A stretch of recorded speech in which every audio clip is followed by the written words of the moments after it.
Simple Tales presents the magic horse Bo-Yandai from Mongolian folklore. Long ago, beneath the endless blue sky of the Mongolian steppe, there lived a young herder named Temur. He was not rich. He owned no grand palace. He commanded no army. His family possessed only a small herd of animals, a felt tent upon the grasslands, and the determination to survive each passing season. Yet Temur was known throughout the region for one thing. He treated every living creature with kindness. He never struck an animal in anger. He never abandoned a weak lamb during a storm. And whenever he rode across the plains, he spoke to his horses as though they were friends rather than possessions. One spring morning, after a harsh winter had finally loosened its grip upon the land, Temur discovered a newborn foal standing alone beside a stream. The little horse was thin and trembling. No mare could be found nearby. Temur searched for hours. He found no tracks, no herd, no sign of where the foal had come from. The creature should not have survived, yet there it stood, watching him. There was something unusual about its eyes. They reflected the sunlight like polished silver. For a brief moment, Temur thought he saw stars shining deep within them. The feeling vanished as quickly as it came. Still, he could not leave the foal behind. "Come," he said gently. The foal stepped forward immediately.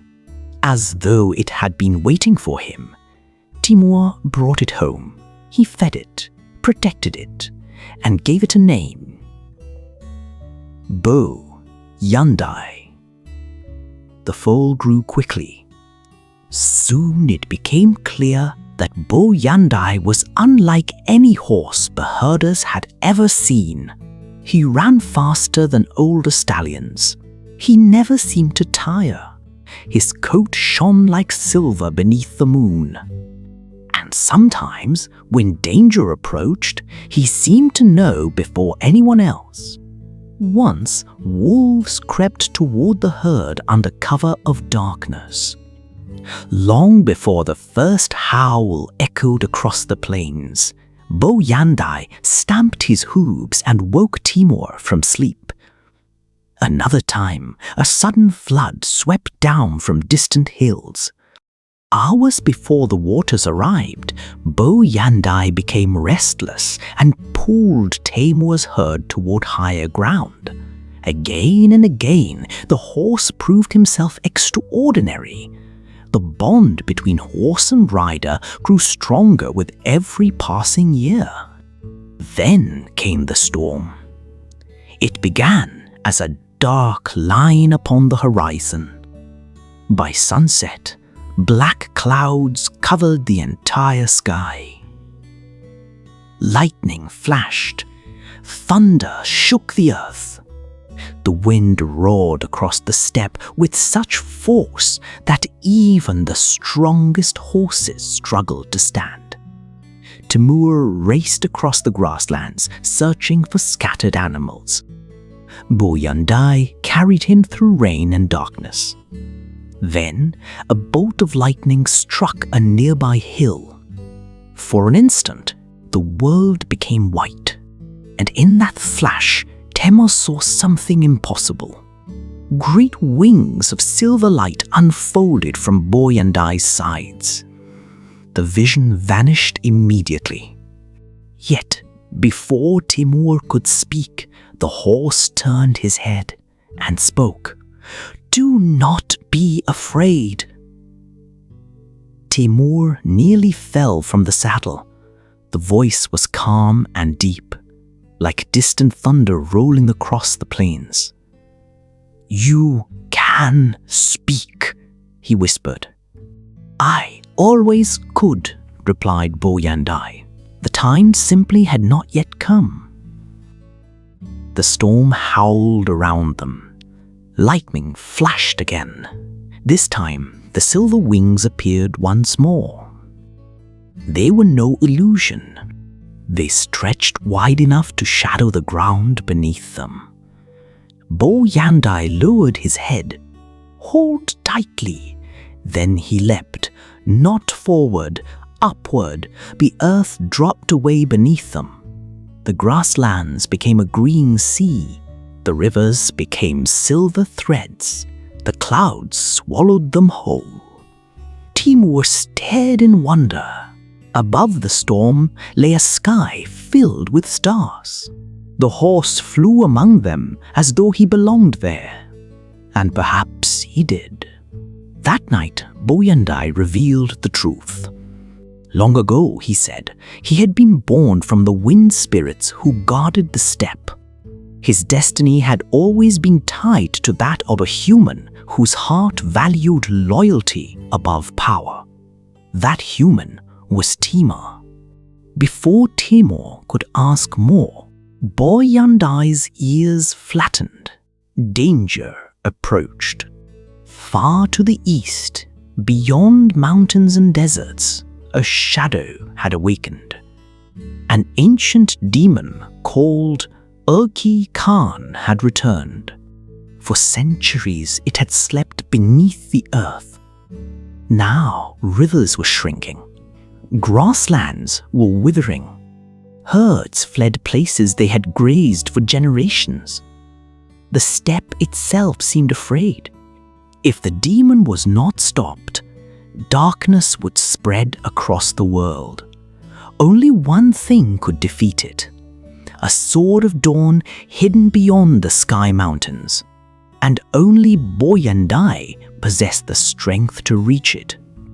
At sunrise, they began their journey. They crossed deserts where red sand sang in the wind. They flew above mountains whose peaks pierced the clouds. They raced through storms of ice. On the seventh night, they reached a canyon so vast that even Bo-Yandai hesitated. Far below, black waters crashed against jagged stone. The wind screamed through the chasm like hungry spirits. "Even I cannot cross this alone," said Bo-Yandai. Temur looked at the impossible gulf. For the first time since their quest had begun, fear entered his heart. Then he placed a hand upon the horse's neck. "When I found you beside the stream, you trusted me," he said. "Now it is my turn to trust you." Together they searched for a path. Together they climbed narrow ledges where a single mistake meant death. At last they crossed. Neither would have succeeded without the other. At last they reached the sky mountains. There, upon a lonely peak, stood a temple carved from crystal. Within it rested the Sword of Dawn. Its blade glowed with the light of 1,000 sunrises. Temur claimed it. But the moment his fingers touched the hilt, the sky darkened. Urki Khan had found them. The demon rose from the earth like a living mountain. Wherever it walked, grass turned grey, rivers slowed. Even the wind seemed to flee its presence. Its eyes burned red. Its voice shook the heavens. The final battle had begun. Bo-Yandai carried Temur into the storm. The Sword of Dawn flashed like lightning. Again and again they struck the demon. Again and again the creature fought back. The clash echoed across the world. Then disaster struck. A blow from the demon's claws tore across Bo-Yandai's side. The magical horse cried out. His silver wings faltered. Together they crashed onto the rocky earth. The sword of dawn slipped from Temur's grasp. Erki Khan staggered. The demon was wounded. One final attack would end the battle. One final charge would bring victory. Temur looked toward the fallen sword.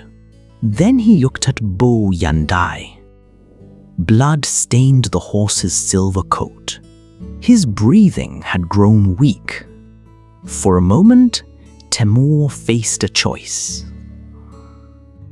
Victory or friendship, glory or loyalty. Without hesitation, he dropped to his knees beside the horse. He ignored the sword, ignored the demon, ignored the chance to become a hero. Instead, he placed his hands upon Bo-Yandai's neck. "You were alone beside a stream when I found you," he said softly, "and I will not leave you alone now." The horse's eyes opened. Within them burned the same silver light Temur had seen on the day they first met. For a moment he saw not a wounded horse, but the friend who had walked every road beside him. A warm wind swept across the battlefield. Then another and another. The spirits of the steppe had witnessed his choice. The earth trembled. Grass burst through bare stone. Golden light flowed into Bo-Yandai's wounded body. His strength returned. His wings unfolded wider than ever before.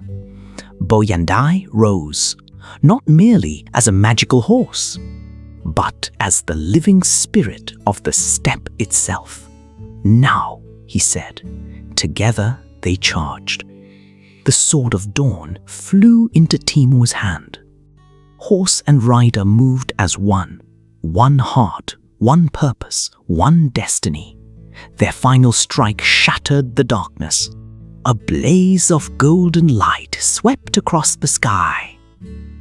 Erki Khan vanished. The storm dissolved. Sunlight returned to the world. The battle was over. Temur returned home not as a conqueror, but as a guardian. The people celebrated. Songs were written. Stories were told. Yet, whenever anyone praised his bravery, Temur always gave credit to Bo-Yandai. And whenever anyone praised Bo-Yandai, the great horse lowered his head toward Temur. Neither accepted honor without the other. For the rest of their lives, they rode together across the endless plains, horse and rider, friend and friend, until people could no longer speak of one without speaking of the other. The story of the magic horse, Bo-Yandai, reminds us that true strength is not measured by power alone. It is measured by loyalty. The greatest victories come not from defeating our enemies, but from refusing to abandon those who stand beside us. For trust creates bonds stronger than steel, and friendship can carry us farther than even the swiftest horse. Thank you for listening to Simple Tales. If you enjoyed this story, please like, share, and subscribe for more legends, myths, and folktales from around the world. Until next time, remember, the finest rider is not the one who commands his horse, but the one who earns its trust.